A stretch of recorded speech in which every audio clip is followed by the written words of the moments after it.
Всем привет. Сразу говорю, сегодня последний день, когда вы сможете зайти в проживание по старой цене. И цена у вас такая же и останется.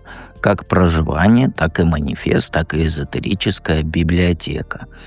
Поэтому не говорите, что я вас не предупреждал. Примерно сегодня в 9-10 вечера цена поменяется, некоторые чаты будут полностью законсервированы. Почему? Чтобы без моего ведома ничего плохого не произошло. Поэтому не переживайте, приходите в проживание. Что такое проживание? В описании, не в описании, а в закрепленном комментарии есть ссылка на видео. Там подробно рассказано. Что такое манифест? В нем вы научитесь всему эзотерическому без шизофрении. То есть научитесь себя чистить, квартиру свою, дом, свое жилье чистить и многое-многое чего другое. Итак, я, в принципе, все сказал. Можете в эзотерическую библиотеку также зайти. Сегодня до 9 до 10 вечера последний срок.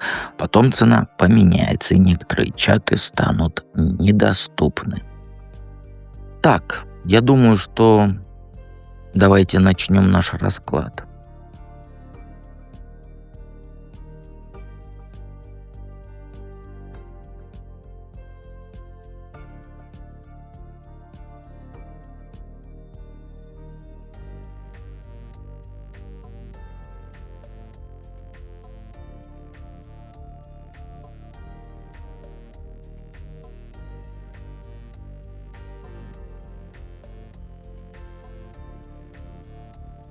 Итак, кто в твоей душе ножик держит, да, и роль палача играет? Твой палач — это ты сама. Это предсказуемо. Но не ты сама, а точнее та часть тебя, которая научилась лицо держать. Взрослая, спокойно, все понимаешь. Ты никогда не орешь, не истеришь, не показываешь, что тебе больно. И вот эта часть тебя, она режет тебя молчанием. Например, я объясню. Смотри, когда плакать хочется, та часть говорит: возьми себя в руки, да? Когда хочется наорать на кого-то, она говорит: ты же умная, зачем опускаться до его уровня? Когда хочется тебе просто все к чертям послать, как говорится, да? Эта часть говорит: соберись, ты же не тряпочка.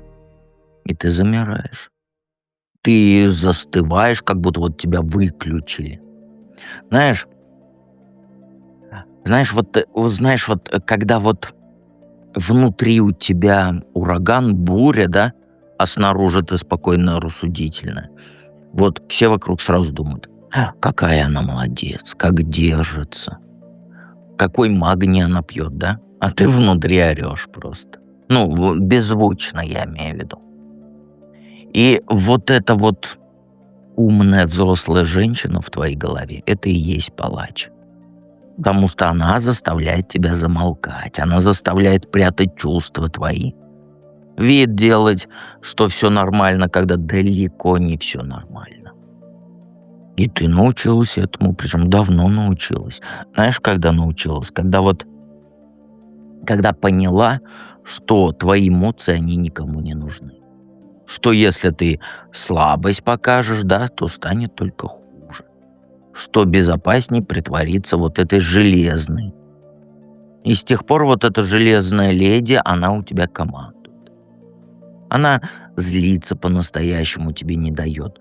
Плакать до соплей не дает. Не дает быть слабой хотя бы минуточку. Потому что это опасно, да, это непозволительно. Или вообще это не про меня, да. А жертва внутри, это эта маленькая девочка, которая просто хочет, чтобы ее пожалели. Чтобы обняли, на ручки взяли, сказали, что все будет хорошо. чтобы разрешили быть несовершенным. Но железная вот эта тетка, она не разрешает. Каждый раз, когда вот эта девочка высовывается, тетка ее сразу обрезает. Говорит, сиди спокойно, не показывай и не смей даже. Самое грустное, ну знаешь, ты думаешь, что эта тетка тебя защищает, а она тебя наоборот убивает. Медленно, незаметно, вот так вот потихонечку. Ты перестала чувствовать по-настоящему. Все как через вату. Радость у тебя какая-то тусклая. Вот Новый год только прошел. Тускло все, тускло. Радости нет, праздника нет. Грусть тоже какая-то вот, как сказать, замороженная. Вот это цена контроля. Ты заплатила живостью за безопасность. Понимаешь? И это все станет особенно заметно через месяц, через два. Сейчас пока все праздники, да, радуются, а ты смотришь и не понимаешь, как они это делают. Как они вообще позволяют себе быть такими вот открытыми, да, такими настоящими. Наверное, это маски или лицемерие. Но это ты так думаешь. Потому что ты же не можешь так же, потому что палач этот не спит. Так почему внутри тебя он так жестко себя ведет? Ну, знаешь, тут корень всего. Я объясню, вот смотри. Жестокость твоего вот этого палача, оно питается твоими мечтами, которые не сбылись. Вот всем тем, что ты хотела, но не получила. Всем тем, что могло бы быть, да, но не случилось. Когда ты горела, хотела всего и сразу, мечтала, планировала, верила, даже в Деда Мороза верила. То есть была такая живая, что аж искорки летели. А потом тебя обломали. И тут неважно как. Жизнь просто показала, что мечты — это ерунда. Что надо быть реалисткой, что, как говорится, хватит в облаках летать. Пора на землю спуститься. И ты спустилась, только ты не просто спустился, а еще и закопалась. И теперь вот когда внутри просыпается вот эта девочка с глазками горящими, да, палач ее сразу затыкает. Потому что он помнит, чем в прошлый раз все закончилось. Помнит, как больно было, да, когда мечты разбились. Унижение, разочарование помнит. И решил такой: все, больше никогда. Вот жестокость — это защита от боли. Палач тебя бьет, чтобы жизнь не ударила.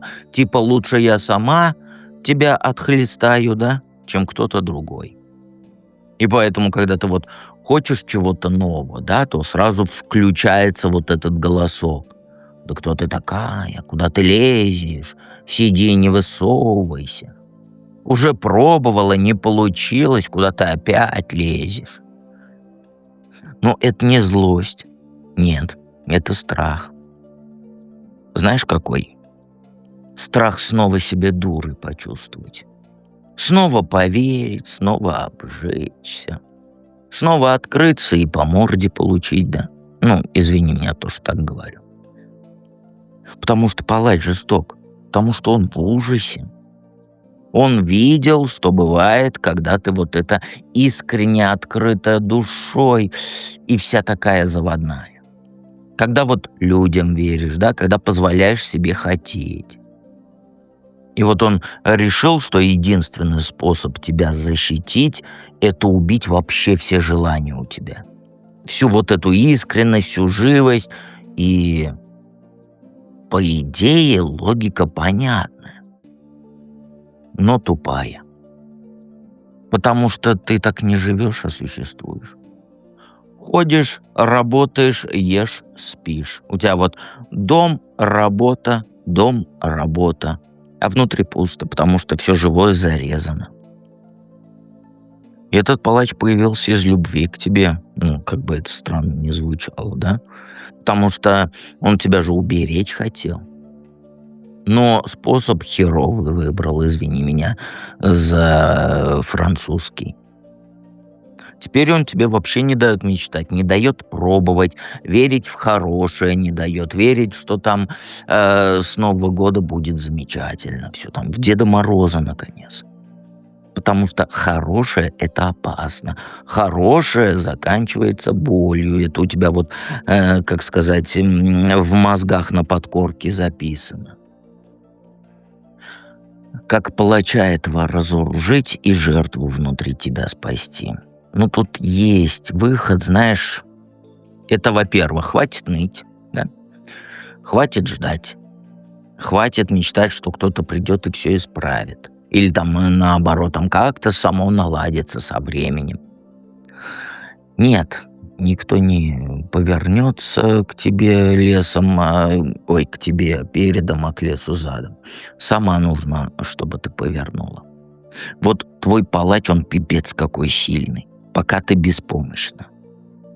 Пока ты ждешь чего-то снаружи, пока на других надеешься, палач силен. А когда ты начинаешь делать сама, он слабеет. Вот просто адекватный совет, да, строй свое. Прямо сейчас с того, что есть. Не жди эфемерных вот этих условий идеальных, не жди, пока деньги появятся, пока время, пока возможности. Вот начинай с нуля. Палач, он твоей зависимостью питается. Прям вот вместо борща 3 ложками наворачивает. Понимаешь? А зависимость у тебя от чего? От чужого мнения, от чужой помощи, от чужого одобрения, от всего чужого. И как только ты становишься самодостаточной, ему просто нечего тебе предъявить. Ты забираешь у него весь его борщ. А он же бьет тебя за слабость, за то, что ты беспомощная, за то, что вот не справляешься. Ну так справляйся. Ну, не в смысле там надрывайся, да, а в смысле вот создавай свой мир, в котором тебе хорошо. Там свой дом, свой доход, свой круг, где вот ты хозяйка, где от тебя зависит, как все устроено. Когда у тебя свое есть, то палачу некуда бить. Ты больше не жертва будешь обстоятельств, жизни, вселенной и прочее, чего ты там придумываешь. Ты сама решаешь. И тогда вот эта девочка внутри, она просто выдохнет. Потому что ей больше не надо будет прятаться, не надо бояться, она будет в безопасности. Но не потому, что кто-то защитил, да, а потому, что ты сама построила крепость. Вот смотри дальше, чем сегодняшний день. Там планируй там на следующей неделе что-то вот сделать. Не мечтай в пустоту, а реально планируй. Вот, например, там 10 января я буду там писать картину, да? Ну, грубо говоря. Вот именно с датами, с шажочками, с конкретикой планирую. Потому что когда план есть, страх он понимаешь, да, уходит. Страх, он про неизвестность. А когда ты знаешь, куда ты идешь, то тебе чего бояться-то? К весне ты вообще другой будешь, если сейчас начнешь. Если вот перестанешь ждать и начнешь делать. Палач сразу-то он не исчезнет, он будет шипеть, как вот эта гадюка ядовитая. И долго еще шипеть.